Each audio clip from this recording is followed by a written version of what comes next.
National Herald కేసులో Sonia Gandhi, Rahul గాంధీలపై BJP ప్రభుత్వం అధికార బలంతో ఈడీతో అక్రమ కేసులను బనాయించడాన్ని నిరసిస్తూ మంచిర్యాల జిల్లా మందమరి అంబేద్కర్ చౌరస్తా వద్ద కాంగ్రెస్ నాయకులు ధర్నాన్ని నిర్వహించి నిరసన వ్యక్తం చేశారు. ఈ సందర్భంగా వారు మాట్లాడుతూ బీజేపీ ప్రభుత్వం ప్రజా వ్యతిరేక విధానాలను అవలంబిస్తూ ప్రభుత్వాన్ని ప్రశ్నించే కాంగ్రెస్ అగ్రనేతలపై కేసులను పెట్టి భయభ్రాంతులకు గురి చేయడం హేయమైన చర్య అని అన్నారు. ఇప్పటికైనా కేంద్ర ప్రభుత్వం వెంటనే స్పందించి అక్రమ కేసులను వెనక్కి తీసుకోవాలని డిమాండ్ చేశారు.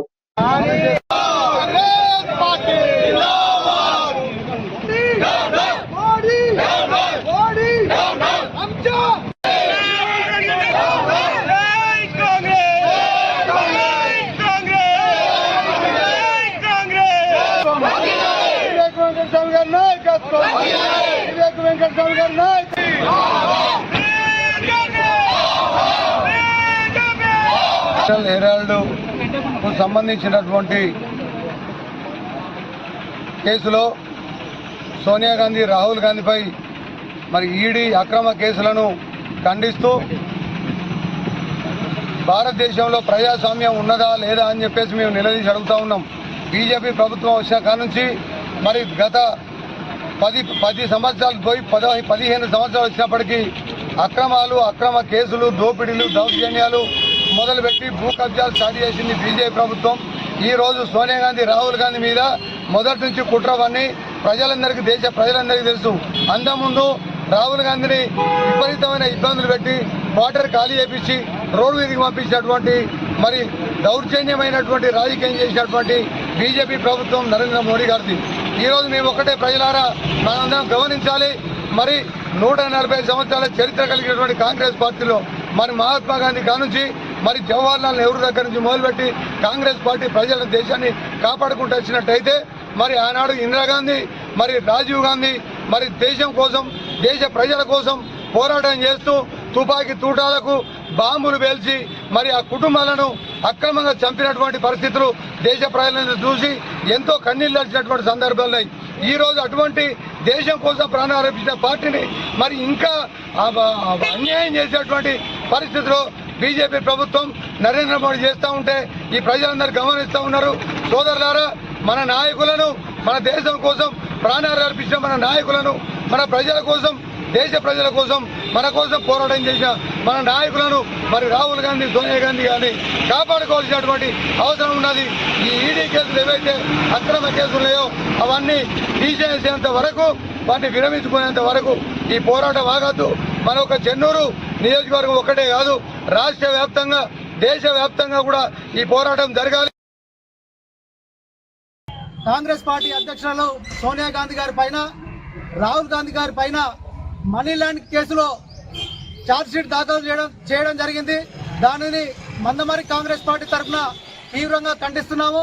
మరి మా కాంగ్రెస్ పార్టీ నాయకుల మీద కాదు మీరు ఈడీ దాఖలు చేయాల్సింది, అంబానీ, ఆదానీల మీద మీరు ఈడీ రైట్స్ చేయాల్సిన అవసరం ఉంది.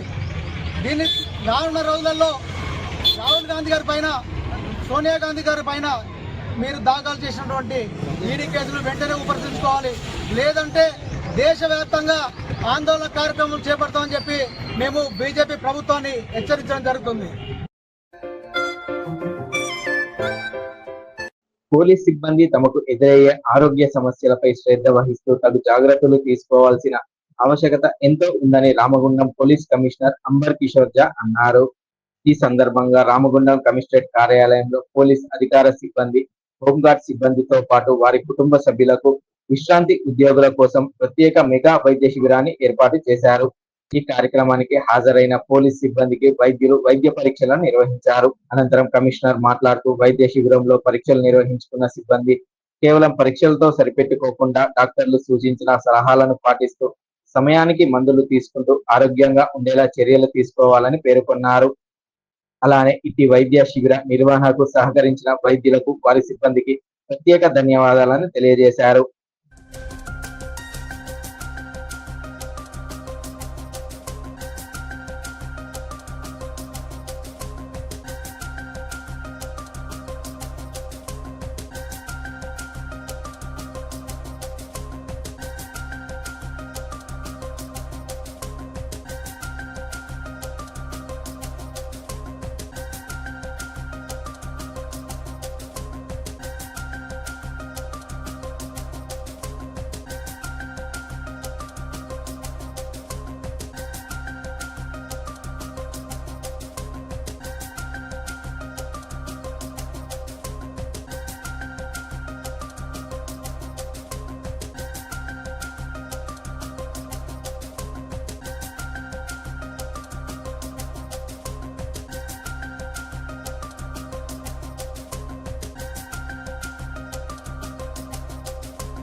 అక్కడి నుంచి వచ్చిన డాక్టర్స్ కి వాళ్ళకి మేనేజ్మెంట్ కి థ్యాంక్స్ చెప్తున్నాను. ఎందుకు ఇది కొంచెం రిమోట్ ఏరియా. రిమోట్ అంటే this is not the easiest place to come, but you all have taken the pain to come here and I thank you all. అదేవిధంగా నేను నా సిబ్బందికి కూడా చెప్తున్నాను, మన హిందీలో ఒక చాలా కామన్ ఫ్రేజ్ ఉంది, జాన్ హై టు జహాన్ హై. ప్రాణం ఉంటే ప్రపంచం ఉంటుంది. దయచేసి మీ ప్రాణం మీరే మీ ప్రాణం మీద స్నేహం లేకుండా వేరే వాళ్ళు పెట్టరు. సో మా రిక్వెస్ట్ ఉంది మీ అందరికి, ఫస్ట్ మార్నింగ్ లేచి ఫస్ట్ మేము ఇక్కడ బండికి ఒకవేళ డ్రైవర్ ఉంటే మార్నింగ్ లేచి క్లీన్ చేస్తారు, అన్ని మషిన్ కరెక్ట్ ఉందా, ఆయిల్ డీజిల్ ఆయిల్ తర్వాత ఇంజన్ ఆయిల్ అన్ని కరెక్ట్ ఉందా అన్ని చెక్ చేసి పాలన చేస్తారు. ఆ విధంగా మీ బాడీకి మీరు ఫస్ట్ మీరే పర్యవేక్షణ చేయండి. అన్ని కరెక్ట్ ఉందా, నొప్పి ఉంటే ఎందుకు నొప్పి ఉంది, ఎందుకు డిజీనెస్ నాకు ఎందుకు ఫీల్ అవుతుంది, ఎందుకు ఎప్పుడు కూడా పెద్ద సంఘటన జరగడానికి ముందే మీకు సిమ్టమ్స్ వస్తుంది, డేంజర్ సైన్స్ ఉంటాయి. కానీ జనరల్ గా మేము మన డ్యూటీ ఉంటే లేకపోతే వేరే ఫ్యామిలీ రీజన్స్ మేము ఇగ్నోర్ చేస్తాము. అది చేయకండి. ఆ కారణంతో నాకు డేటా పర్ఫెక్ట్ గా లేదు, బట్ నా అసెస్మెంట్ ఉంది మోర్ దెన్ 70-80% కేసెస్ లో మనము సిమ్టమ్స్ కి అబ్జర్వ్ చేసి యాక్షన్ తీసుకున్నా we could have avoided. So please take care of your health. Police వైపు మేము ఎప్పుడు కూడా మా ఎస్ఎస్ఓలందరికీ ఏసీపీస్ క్లియర్ గా ఇన్స్ట్రక్షన్ ఇచ్చాము. హెల్త్ కారణంతో ఎవరు అప్లై చేసినా ఇమీడియట్లీ వాళ్ళకి సర్వే ఇవ్వండి. 1-2 పర్సన్స్ కి ఒకవేళ డ్యూటీలో లేకున్నా కూడా సిస్టమ్ ఇంత పెద్ద సిస్టమ్ కి ఏమి ఇంపాక్ట్ ఉండదు. But please don't hesitate to ask for leave if you have a problem, genuine problem. మీకు నిజంగా ప్రాబ్లం ఉంటే దయచేసి మీ సీనియర్ కి అప్డేట్ చేయండి. మీ అందరి సీనియర్స్ కి చెప్పడం జరిగింది, మీ దగ్గర ఎవరు సిబ్బంది వచ్చిన నిజంగా వాళ్ళకి డ్యూటీ ఉంది, మెడికల్ ఎమర్జెన్సీ ఉంది, ఇంతకు ముందు కూడా వెళ్ళి వచ్చాక ఉంటే immediately relieve and make sure that you go to a good doctor. ఈ రోజు కూడా వీటి గురించి కూడా నేను రిక్వెస్ట్ చేశాము మన ప్రతాప్ గారికి, రాజు గారికి, మాకు సూపర్ స్పెషలిస్ట్ కావాలి. ఎందుకు ఈ జమానా జర్నలిస్ట్ కి లేదు. ప్రాబ్లం ఉంటే you must go to the best of the doctor available. లేకపోతే చాలా సార్లు ఏమవుతుంది, ప్రాబ్లం ఉంది కానీ మేము జనరల్ ఒక ఆర్ఎంపీ దగ్గర వెళ్ళి మెడిసిన్ తీసుకున్నాం, ఒక 10 days లో మంచిగా జరిగే బిమారీ కూడా ఖరాబ్ అయిపోతుంది. So please don't waste your time. ప్రభుత్వం ఇచ్చిన లాభం మనకు అందరికీ ఆరోగ్య భద్రత ఉంది. Please go to the doctor, best doctor and most accomplished doctor and get the treatment. Proper treatment should be taken. I again thank all the additional SP, admin, additional ACP, AR, all the AR officers, RIs, RSIs, and all the local officers, Kulani, ACP, traffic ACP, and all the officers, ACP, SP, whom I could see. మీ అందరికీ ఇక్కడ రావడానికి మీ మనసుకి తీసుకొచ్చారు. I thank you one and all, and I hope that this will be a regular feature. ఇది first time లేదు, మేము definitely regular interval లో different locations లో ఈ విధంగా క్యాంప్ కండక్ట్ చేస్తాము. దయచేసి మీరు ఫిట్ గా ఉండండి, హ్యాపీగా ఉండండి. మీరు ఫిట్ హ్యాపీగా ఉంటే డెఫినెట్లీ మీరు చేసిన పని కూడా బెస్ట్ ఉంటుంది, ఎక్సలెంట్ ఉంటుంది. మీ అందరి మధ్యలో నేను మళ్ళీ చెప్తే నాకు హ్యాపీనెస్ ఉంది. నిన్న జరిగిన రిపోర్టింగ్ అంటే అసెస్మెంట్ లో కూడా Telangana police has come as the best police in the world. So this has come because we take care of our people. Police అంటే ఇక్కడ మనకు రియల్ అసెట్ మన మనసులో ఉంటారు. సిబ్బంది మా రియల్ అసెట్. వాళ్ళకి హెల్త్ గురించి మనం మంచి చూస్తే, వాళ్ళు మంచిగా డిపార్ట్మెంట్ కి కాంట్రిబ్యూట్ చేస్తే, ఇదే విధంగా మనము నెక్స్ట్ ఇయర్ కూడా ఆ ర్యాంక్ ప్రాపర్ ర్యాంక్ మెయింటైన్ చేయాలి. మీ అందరితో నా రిక్వెస్ట్ ఉంది. Thank you very much. Mancherial జిల్లా చెన్నూరు మండలంలోని సోమనపల్లి గ్రామంలో జే బాపు జే మీమ్ జే సంవిధాన్ కార్యక్రమంలో భాగంగా చేపట్టిన పాదయాత్రలో చెన్నూరు ఎమ్మెల్యే వివేక్ వెంకటస్వామి పాల్గొన్నారు. ఈ సందర్భంగా ఆయన మాట్లాడుతూ రాహుల్ గాంధీ ఆదేశాల మేరకు ఈ ర్యాలీని నిర్వహించడం జరుగుతుందని పేర్కొన్నారు. ఈ కార్యక్రమంలో పెద్ద ఎత్తున కాంగ్రెస్ పార్టీ శ్రేణులు పాల్గొన్నారు.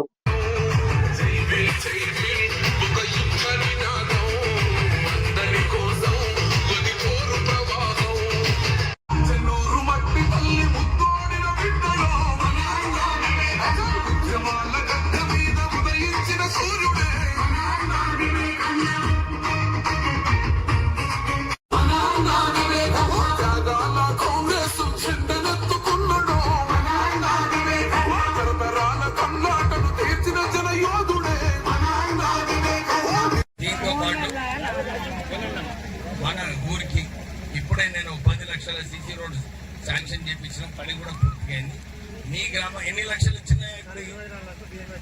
24 లక్షలు డిఎంఎఫ్టీ అంటే సుమారు 40 లక్షల వర్క్స్. ఇంతకుముందు ఎప్పుడు కూడా రాలేదు మీ ఊరికి, కానీ ఈసారి ఎన్ని వచ్చినాయి? 40 లక్షలు. చప్పట్లు కొడుతుందేమో మంచిలాగా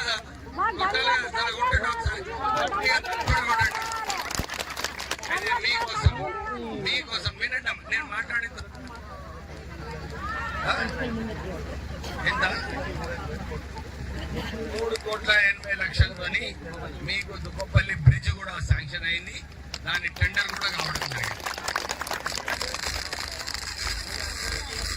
సార్ కావాలంటే కాదు కదమ్మా, ఒక్కొక్కటి అవుతుంది, శాంతంగా ఉండండి, నేను చేపిస్తాను మీకు. ఇప్పుడు రాష్ట్ర ప్రభుత్వము మహిళలకు బస్సు ట్రావెల్ ఫ్రీ అన్నారు, మన ఊరికి వస్తుంది కదా బస్సు. కానీ ఏమైతుందంటే మన మహిళలందరూ కూడా అందరూ స్కూల్ టైంలోనే పోతున్నారు, మన పిల్లలకి ఎఫెక్ట్ అవుతుంది కదా. మీరు మహిళలు ఫ్రీ బస్ ఉన్నప్పుడు స్కూల్ టైంలో పోకండి, స్కూల్ టైంలో పోకండి, తక్కిన టైంలో మీరు పోండి, మీకు ఫ్రీ.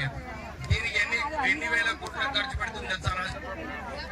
5,600 కోట్ల రూపాయలు. ఎన్ని వేలు? 5,600. మీరు కడతలేరు కదా, కానీ రాష్ట్ర ప్రభుత్వం మీకోసం కడుతుంది. ఎన్ని వేల కోట్లు కడుతున్నారు? 5,600 కోట్లు. అయితే మీకు ఫ్రీ కరెంట్ కి 10,000 కోట్లు కడుతుంది రాష్ట్ర ప్రభుత్వం. మీకు ఈ బస్ కోసము 5,000 కోట్లు కడుతున్నారు. ఇప్పుడు దీంతో పాటు మనందరికీ ఏమైనా జబ్బు వచ్చింది, హాస్పిటల్ పోవాలంటే కోవిడ్ టైంలో మీ అందరికి ఇబ్బంది అయింది కదమ్మా, హాస్పిటల్ ఛార్జీలు ఇవ్వలే అప్పుడు కేసీఆర్.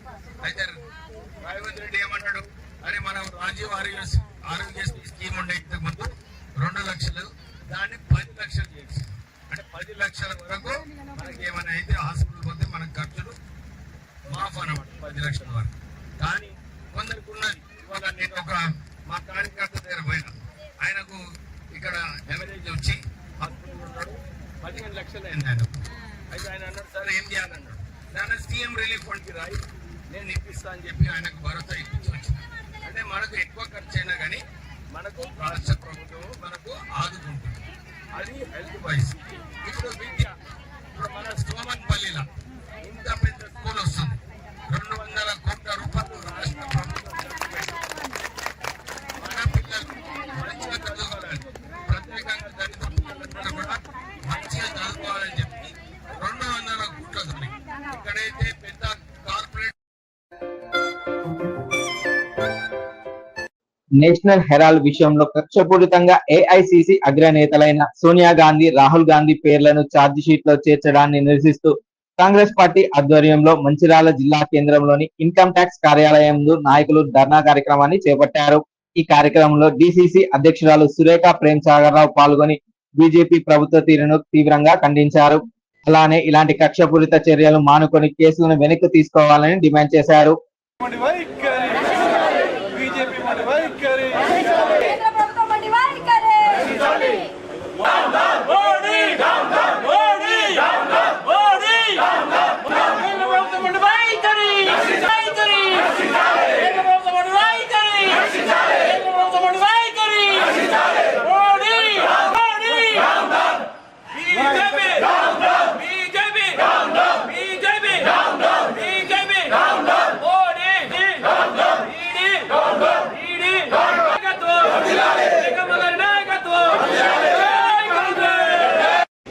హెరాల్డ్ కేసులో సోనియా గాంధీ గారిని, రాహుల్ గాంధీ గారిని A1 A2గా పెట్టి కేంద్రంలో ఉన్న బీజేపీ గవర్నమెంట్ ఈడీ ద్వారా రాజకీయ కక్షపూరితంగా వాళ్ళని ఇబ్బంది పెడతా ఉంది.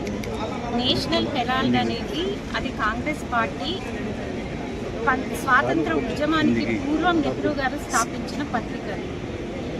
ఆయన ఏజేఎల్ అన్న ఒక అసోసియేటెడ్ జర్నల్స్ లిమిటెడ్ అని చెప్పేసి ఒక సంస్థను స్థాపించి దాంట్లో దాని నిర్వహణలో నేషనల్ హెరాల్డ్ పత్రికను ప్రారంభించడం జరిగింది.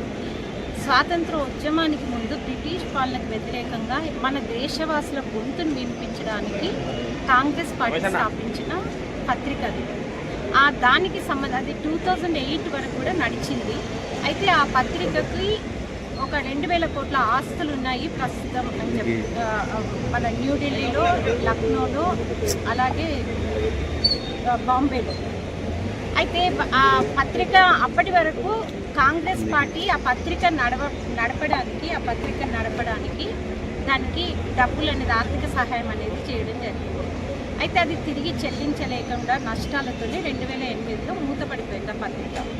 అయితే ఆ పత్రికకు సంబంధించిన అంటే ఏదైతే కాంగ్రెస్ పార్టీ వాళ్ళకు డబ్బులు ఇచ్చిందో దాంట్లో భాగంగా యంగ్ ఇండియా లిమిటెడ్ అనే దానికి ఆ పత్రికకు సంబంధించిన కొన్ని ఆస్తులు అనేవి ట్రాన్స్ఫర్ చేయడం జరిగింది. ఇది కాంగ్రెస్ పార్టీ ఇంటర్నల్ మ్యాటర్. అయితే దీంట్లో అవకతవకలు జరిగినాయని ఎంపీ సుబ్రహ్మణ్య స్వామి కాంగ్రెస్ పార్టీ మీద అంటే దీన్ని కోర్టుకు తీసుకొని రావడం జరిగింది. అయితే అది కాంగ్రెస్ సంబంధించిన నేషనల్ హెరాల్డ్కి సంబంధించిన ఏజేఎల్ లిమిటెడ్ అది వేయలేదు కేసు. బీజేపీకి సంబంధించిన ఒక ఎంపీ సుబ్రహ్మణ్య స్వామి కేసు వేసింది. అది కాంగ్రెస్ పార్టీ అంతర్గత వ్యవహారం. ఆ ఆస్తులు ఏవైతే ఉన్నాయో అది కాంగ్రెస్ పార్టీకి చెందిన ఆస్తులు. అవి ఈ యంగ్ ఇండియా లిమిటెడ్ అనేది కూడా ఒక అది ఎలాంటి అంటే అది దానికి కూడా దీని క్రయ విక్రయ అధికారాలన్నిటివి లేవు. అది ఒక నాన్ ప్రాఫిటబుల్ ఆర్గనైజేషన్.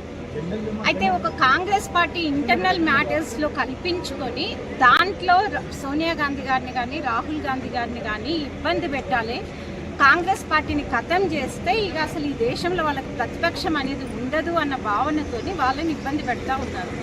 అయితే దీన్ని ఆధారంగా చేసుకొని ఈడీ ఏం చేస్తుందంటే ఆ నేషనల్ హెరాల్డ్కి సంబంధించిన ఆస్తుల్ని మొత్తం అది స్వాధీనం చేసుకోవాలని చూస్తుంది. ఇప్పటికే బాంబేలో ఉన్న నేషనల్ హెరాల్డ్ ఆఫీస్ ఏదైతే ఉందో దానికి అది రెంట్కి ఇచ్చిన అవన్నీ కూడా ఆ రెంట్స్ అన్నీ ఈడీనే మాకే చెల్లించాలి అని చెప్పడం జరిగింది. ఏజేఎల్ సంస్థకు చెందిన 700 కోట్ల ప్రాపర్టీస్ ఆల్రెడీ ఈడీ స్వాధీనం చేసుకుంది. అయితే ఇది కాంగ్రెస్ పార్టీ దగ్గర అసలు డబ్బులు అనేటివి ఉండొద్దు, వాటికి ఆస్తులు అనేటివి ఉండొద్దు అని చెప్పేసి ఒక కక్షపూరితంగా చేస్తున్న పని ఇది. పోలీసులు మీకోసం కార్యక్రమంలో భాగంగా కొమరంభీం ఆసిఫాబాద్ జిల్లా కేంద్రంలో మజ్జిగ పంపిణీ కేంద్రాన్ని జిల్లా ఎస్పీ డివి శ్రీనివాసరావు ప్రారంభించారు. ఈ సందర్భంగా ఆయన మాట్లాడుతూ వివిధ గ్రామాల నుండి జిల్లా కేంద్రమైన ఆసిఫాబాద్ కు పనుల నిమిత్తం వచ్చే ప్రజలకు ఎండ నుండి ఉపశమనం కలిగేందుకు ఇటు ఉచిత మజ్జిగ పంపిణీ కార్యక్రమాన్ని చేపట్టినట్లు పేర్కొన్నారు. అదే విధంగా ప్రతి మండల కేంద్రంలో సైతం పోలీసుల ఆధ్వర్యంలో చలివేంద్రాలను ఏర్పాటు చేస్తామని వాటిని ప్రజలు సద్వినియోగం చేసుకోవాలని కోరారు.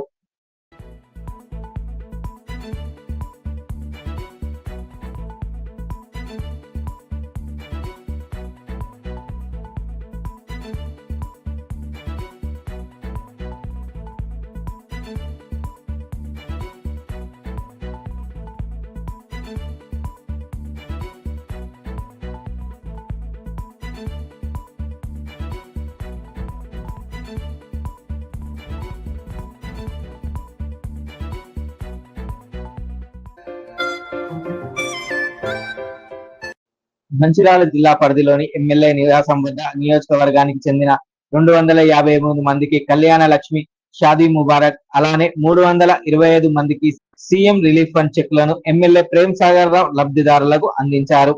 తదనంతరం ఆయన మాట్లాడుతూ తన ఊపిరి ఉన్నంత వరకు మంచిర్యాల నియోజకవర్గ అభివృద్ధి కోసమే కృషి చేస్తానని పేర్కొన్నారు. గడిచిన ఏడాదిన్నర కాలంలో అనేక అభివృద్ధి పనులను చేపట్టామని తెలిపారు. రానున్న సంవత్సర కాలంలో మరిన్ని అభివృద్ధి పనులకు శంకుస్థాపన చేసి నిధులు తీసుకొస్తామని హామీ ఇచ్చారు.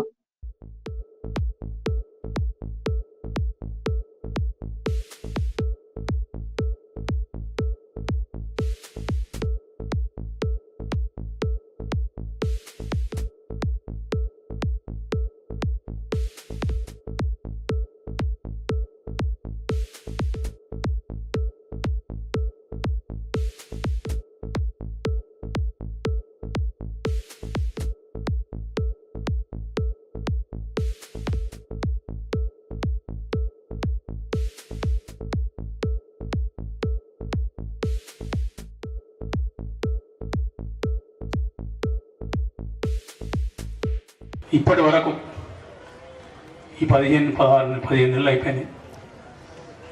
రాష్ట్రం మొత్తంలో ఎక్కడ లేని విధంగా, ఏ నియోజకవర్గం లేని విధంగా 119 నియోజకవర్గాల్లో మంచిర్యాల నియోజకవర్గం ఒకటే ముందున్న దీంట్లో 1745 మొత్తం నియోజకవర్గం కలిపి సీఎం రిలీఫ్ చెక్కులు ఇస్తే 1755 షాదీ ముబారక్ కానీ కళ్యాణ లక్ష్మి చెక్కులు ఇవ్వడం జరిగింది. ఇది రాష్ట్ర చరిత్రలో మరలా మనమే మొదలు. ఇక్కడ కూడా మంచిర్యాల మున్సిపాలిటీ 71, నస్పూర్ మున్సిపాలిటీ 29, హాజీపూర్ మండల్ 27, లక్షపేట్ 94. మా ఎంఆర్ఓ చెప్తున్నప్పుడు అందరికన్నా Mancherial municipality 83, Naspur municipality 34, Hajipur mandal 60, Lakshapeta municipality 20, Lakshapeta mandal 37, Dandepalli mandal 84. మిగతా మా కాన్స్టిట్యున్సీ వాళ్ళు జిల్లా వాళ్ళు ఉన్నారు. ఆదిలాబాద్ నుంచి ఉన్నట్టు కొన్ని 340. ఇంకో 100 హైదరాబాద్ వచ్చినట్టు మేము సీఎం రిలీఫ్ చెక్కులు ఉన్నాయి. సరే వచ్చే 15 రోజులకు మళ్ళీ మళ్ళీ ఒక 300 జమ అయితే మళ్ళీ ఇవ్వడం జరుగుతుంది. ఇట్లా ఏ కార్యక్రమం తీసుకున్నా మంచిర్యాల నుంచి మొదలయ్యే విధంగా చేయడం జరుగుతుంది. పార్టీ వాళ్ళకు కూడా రాష్ట్ర ప్రభుత్వానికి కూడా ఒక నమ్మకం ఉందంటే మంచిర్యాలలో ఏదైనా కార్యక్రమం చేస్తే 100% సక్సెస్ చేసే, విజయవంతం చేసే మా కార్యకర్తలు, మా అంటే ఆర్మీ సైనికుల కన్నా కూడా ఇంకా ఆర్మీ సైనికులు ఉరుకులు మొదలు పెడితే వాళ్ళకన్నా 3 కిలోమీటర్లు మా వాళ్ళు ముందుకే. ఆదిలాబాద్ జిల్లా ఇచ్చోడ మండల దారంపూడి గ్రామంలోని ప్రభుత్వ ప్రాథమిక పాఠశాలలో విషప్రయోగం స్థానికంగా కలకలం రేపింది. విద్యార్థుల తాగునీటి ట్యాంకులో అలానే మధ్యాహ్న భోజన వంట సామాగ్రిలో గుర్తు తెలియని వ్యక్తులు పురుగుల మందును కలిపారని నిర్వాహకులు పసిగట్టడంతో పెను ప్రమాదం తప్పింది. పాఠశాలలో సుమారు 30 మంది విద్యార్థులు చదువుతున్నారని పేర్కొన్నారు. అదేవిధంగా పాఠశాల ప్రధాన ఉపాధ్యాయురాలి ఫిర్యాదు మేరకు పోలీసులు కేసు నమోదు చేసుకుని దర్యాప్తు చేస్తున్నారు.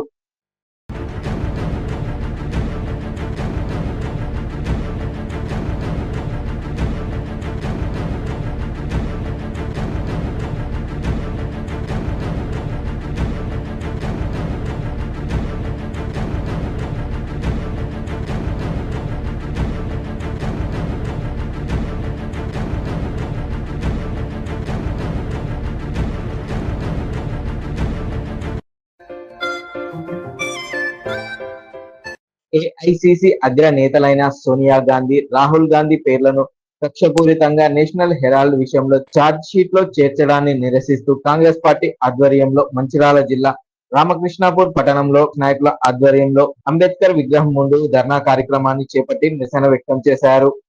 ఈ సందర్భంగా వారు మాట్లాడుతూ కేంద్ర ప్రభుత్వం అవలంబిస్తున్న ప్రజా వ్యతిరేక విధానాలను ప్రశ్నిస్తున్నారని, అగస్టులో కాంగ్రెస్ అగ్రనేతలపై ఇలాంటి చర్యలు చేపట్టారని ఆరోపించారు.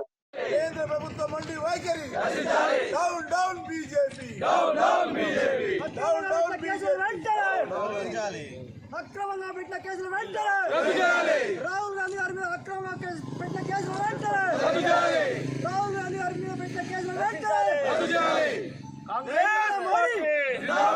Congress party down down BJP down down BJP down down BJP down down BJP down down BJP down down జై కాంగ్రెస్ జై కాంగ్రెస్ జై కాంగ్రెస్ కేంద్ర ప్రభుత్వం యొక్క పెట్టిన కేసులు వెంటనే కేంద్ర ప్రభుత్వం వంశీ బాబు గారి నాయకత్వం వంశీ గారి నాయకత్వం.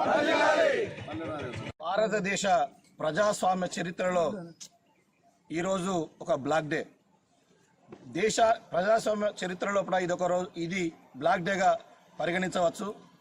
భారతదేశానికి స్వాతంత్రం తీసుకొచ్చినటువంటి పార్టీ కాంగ్రెస్ పార్టీ. నాటి నుండి నేటి వరకు భారతదేశం లోపల ఎన్నో సంస్కరణలు చేసి భారతదేశ అభివృద్ధికి పునాది వేసినటువంటి కుటుంబం గాంధీ కుటుంబం. ఈరోజు మోడీ హయాంలో ఉన్నటువంటి కేంద్ర ప్రభుత్వం కాంగ్రెస్ అధినాయకులైనటువంటి సోనియా గాంధీ, రాహుల్ గాంధీల పైన వారు A1 A2లుగా నేషనల్ హెరాల్డ్ కేసులో ఈడీ ఛార్జ్ షీట్ దాఖలు చేస్తూ ఉన్నది. దీన్ని కాంగ్రెస్ పార్టీ చెన్నూరు నియోజకవర్గం తరపున మేము తీవ్రంగా ఖండిస్తూ ఉన్నాం. వాస్తవానికి గత 2012 నుంచి వెళ్ళి మా అధినాయకత్వం ఎవరైతే ఉన్నారో వారు ప్రతిసారి కూడా కోర్టులకు సహకరిస్తూ విచారణకు హాజరవుతూ వస్తూ ఉన్నారు. కానీ 2024 లోపల రాహుల్ గాంధీ గారు భారత్ జోడో యాత్ర పేరిట దేశమంతా తిరుగుతూ సుమారుగా 650 కిలోమీటర్లు దేశవ్యాప్తంగా తిరిగి ప్రజలను ఈ కేంద్ర ప్రభుత్వం చేస్తున్నటువంటి విధానాలు ఏవైతే ఉన్నాయో ప్రజలకు తీసుకుపోయి ప్రజాదరణ పొందుతున్నటువంటి సందర్భం లోపల మళ్ళీ ఈ మోడీ ఏదైతే ఈ ఈడీ కావచ్చు, సిబిఐ కావచ్చు, ఈ ఐటీ సంస్థలు ఏవైతే ఉన్నాయో వీటిని ఇవి స్వయం ప్రతిపత్తి కలిగినటువంటి సంస్థల్ని కేవలం బీజేపీ ప్రభుత్వ సంస్థలుగా మార్చుకొని వాటిని ప్రయోగించి వీళ్ళని భయభ్రాంతకు గురి చేసి వీళ్ళకు ఉన్నటువంటి ఆదరణను పోగొట్టేటువంటి ప్రయత్నం చేసింది. కేవలం ఇది రాజకీయ కక్షతోనే జరిగేటువంటి ఒక కుట్ర తప్పితే ప్రతిపక్షాల గొంతులు నొక్కేటువంటి చర్య తప్పితే ఇది మరొకటి కాదు. నిజానికి అక్కడ విచారణకు హాజరవుతున్నటువంటి వాళ్ళలో కూడా ఇక్కడ అక్రమ సంపాదన కానీ అక్రమార్జన కానీ ఏది లేదు. ఇదంతా కూడా కేవలం బీజేపీ ఆడుతున్నటువంటి ఒక దొంగ నాటకం. బీజేపీ కేవలం ఈడీని తమ సొంత సంస్థగా ఉపయోగించుకొని నాయకులైనటువంటి వీరిపైన వాళ్ళు కేసును వేసేటువంటి ప్రయత్నం చేసి గాంధీ కుటుంబం పైన ఉన్నటువంటి ఒక కుట్రను వాళ్ళు పురిగొల్పుతా ఉన్నారు. వారి యొక్క చరిష్మాను దెబ్బతీసేటువంటి విధంగా ఇది చేస్తూ ఉన్నారు. కాబట్టి ప్రజలంతా కూడా దీన్ని గమనిస్తూ ఉన్నారు. ఆల్రెడీ గమనించి 400 ఇస్ బార్ 400 అనేటువంటి ఒక 400 సీట్లు అనేటువంటిది వాళ్ళని 280కి తీసుకుపోయారు. కేవలం వాళ్ళ యొక్క కూటమితో ఇవాళ అధికారంలోకి వచ్చినటువంటి ఒక బీజేపీ పార్టీ రానున్నటువంటి కాలంలో కూడా ఖచ్చితంగా ప్రజలు బుద్ధి చెప్తారు.